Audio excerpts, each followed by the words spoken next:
औज़ुबिल्लाहिमिनश्शैतानिर्रजीम बिस्मिल्लाहिर्रहमानिर्रहीम अस्सलामु अलैकुम वरहमतुल्लाहि वबरकातुहू। नाज़रीन किराम, मैं हूँ फैसल सैयद। आप मेरा यूट्यूब चैनल देख रहे हैं। उम्मीद करता हूँ आप जहाँ भी होंगे रब तआला की पनाह में आफियत से होंगे। नाज़रीन किराम, वज़ीर आज़म शहबाज शरीफ साहब ने सदर ममलकत आरिफ अलवी को चार्जशीट जारी कर दी।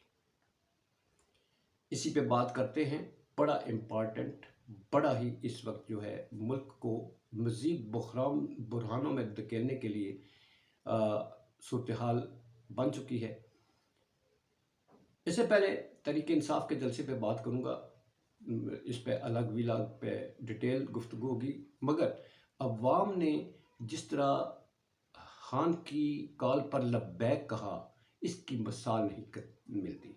पाकिस्तान की तारीख में सबसे बड़ा जलसा मीनार पाकिस्तान लाहौर, जिसने 23 मार्च 1940 में जो गैदरिंग हुई थी उसकी याद ताज़ा कर दी। लोगों ने गिरफ्तारियों से, तशद्दुद से, फिर रुकावटों से बेखौफ होकर खान के जलसे में शिरकत का जो है भरपूर सबूत दिया। बेशुमार लोग थे, हर तरफ सर ही सर थे। आप कह सकते हैं कि इंसानों का एक समुंदर था जो उमड़ आया। तमाम रुकावटें, तमाम कुछ जो कुछ डराने के लिए फिर वो एक रेड अलर्ट जारी किया था, थ्रेट अलर्ट जो है वो जारी किया गया था कि दहशतगर्द तंजीम रैली पे, जलसे पे हमलावर हो सकती है। इस सब को लोगों के जहनों में ये खौफ नहीं था कि कोई हो सकता है, कोई दहशतगर्दी हो जाए, हम मारे जाए। नहीं, लोग निकले, लोग पहुंचे खान की कॉल पे। पानी छोड़ा गया था, बारिश थी, सब कुछ। इसके बावजूद लोग खान के जलसे पे पहुंचे और खान का एक बेमिसाल किस्म का जलसा, जिसकी पाकिस्तान की तारीख में मिसाल नहीं मिलती। इतनी बड़ी गैदरिंग शायद जुल्फ़िकार अली भुट्टो के किसी जलसे में भी नहीं मिलती। तो अब आते हैं जी जनाब, इस वक्त बड़ी खौफनाक सूरत हाल पैदा हो सकती है। आपको मालूम है सदर आरिफ अलवी साहब ने शहबाज शरीफ साहब को एक खत लिखा था, जिसमें इलेक्शन कमीशन के वो फैसले जिन्होंने वो समझते थे कि सुप्रीम कोर्ट के जो हुक्म है उसकी वायलेशन की गई। हुक्म अदूली करते हुए इलेक्शन कमीशन ने अपना एक लाइन ली, अपना फैसला करते हुए उन्होंने पहले तारीख दी, फिर उस तारीख से पीछे हट गए। इसी तरह इस सारे तनाज़ुर में देखिए, गवर्नर KPK है, वो तारीख देते हैं, तारीख दे के वापस ले लेते हैं। गोया ये एक भरपूर किस्म का एक प्लान नज़र आता था कि इलेक्शन नहीं करवाने। हुकूमतें, सूबाई हुकूमतें जो हैं वो टेंशनली इन चीज़ों को पोस्टपोन करने के लिए मुख्तलिफ हरबे आजमाती रही हैं। और फिर मीटिंग बुलाई जाती है। मीटिंग के सिलसिले में जो रिज़ल्ट आता है, इलेक्शन कमीशन कहता है जी मेरे साथ ना तो मुझे पैसे दिए जा रहे हैं ख़जाने की तरफ से, ना सिक्योरिटी फराहम की जा रही है दाखिला की तरफ से, और ना ही हमें दीगर अदारों की तरफ से कि मुआवनत फराहम की जा रही है। गोया हम इलेक्शन नहीं करवा सकते, हम इलेक्शन की तारीख वापस लेते हैं। और उन्होंने 8 अक्टूबर की तारीख अनाउंस कर दी। अब सदर ममलकत ने इसके लिए वज़ीर आज़म साहब को खत लिखा कि आप जनाब इन इलेक्शन कमीशन को पाबंद बनाएं कि अदालती फैसलों की हुक्मरानी जो है उसके यकीनी बनाया जाए।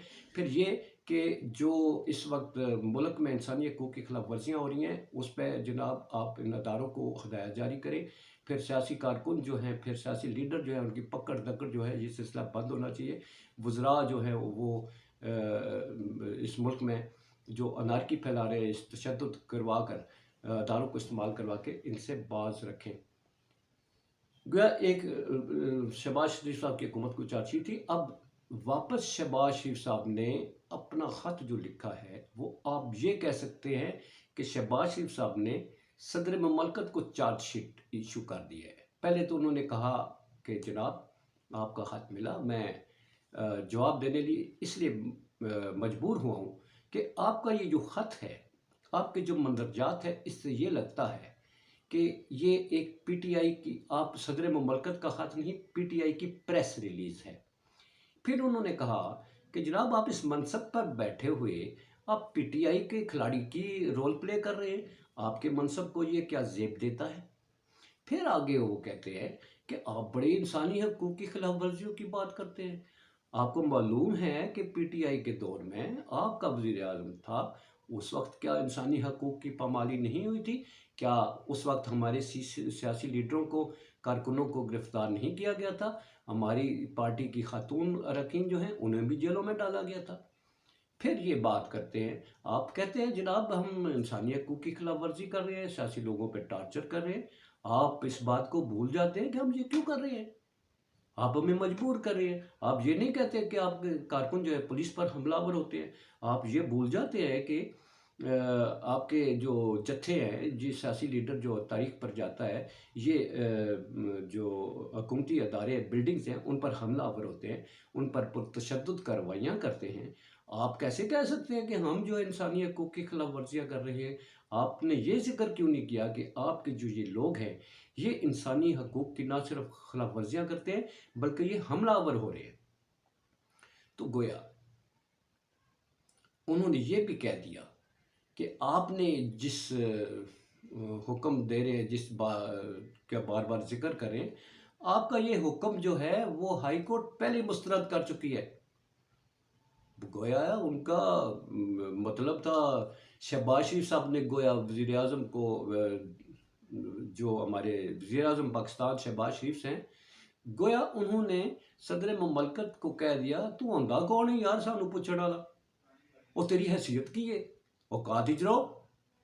तो ये लब्बे लबाब जो है, अगर पंजाबी में लैंग्वेज में अगर ट्रांसलेट की जाए तो वो यही बनता है कि यार वध ना ख्याल कर, अपनी हाथी च रह, दोबारा ना निकल। ये इसी बात का इजहार जो है वो राना सनाउल्लाह साहब कह रहे हैं कि सदर ममलकत जो है उसी दिन जिस दिन उन्होंने ख़त लिखा तो वो तैश में आ गए थे। राना सनाउल्लाह साहब ने कहा था सदर ममलकत साहब अब अपनी औकात में रहकर बात करें, पीटीआई की बी टीम जो है वो मत बने, अपनी औकात विच रह यार, अगे ना वध। मतलब है ये राना साहब भी फरमा चुके थे। अब इस सारे सिनेरियो में देखें तो इलेक्शन कमीशन और versus supreme court of Pakistan और प्राइम मिनिस्टर वर्सेस प्रेसिडेंट, हालात क्या बनने जा रहे हैं? सारे टकराव में एक जंग का आगाज़ है, एक पार्लिमानी और कानूनी जंग जो इस मुल्क को शायद जो पहले तबाही के धाने पर बैठा हुआ है, ये एक वो बारूद का ढेर बना दिया गया है जो किसी वक्त भी वो धड़म से जो है वो उड़ेगा, धमाका होगा और सारा कुछ भस्म हो जाएगा। जमहूरियत की जो बसात है ये लपेटने की तैयारियां की जा रही है ताकि इलेक्शन ना कराया जाए, इलेक्शन जो उसकी इंतखाबी मुहिम में उतरे बगैर ही कोई ऐसा काम हो जाए कि फेस सेविंग मिल जाए और मजलूम बनकर हुकूमत से रुखसत हों और खान का मुकाबला ना करना पड़े और एक अल्टरनेट जो है वो सिस्टम आ जाए जिसमें इलेक्शनों के बगैर ही काम चल जाए और फिर वो काम लंबा हो जाए। इसी के साथ इजाज़त चाहूँगा जी। अपना बहुत सारा ख्याल रखिए। पाकिस्तान जिंदाबाद, पाक अफवाज पाइंदाबाद।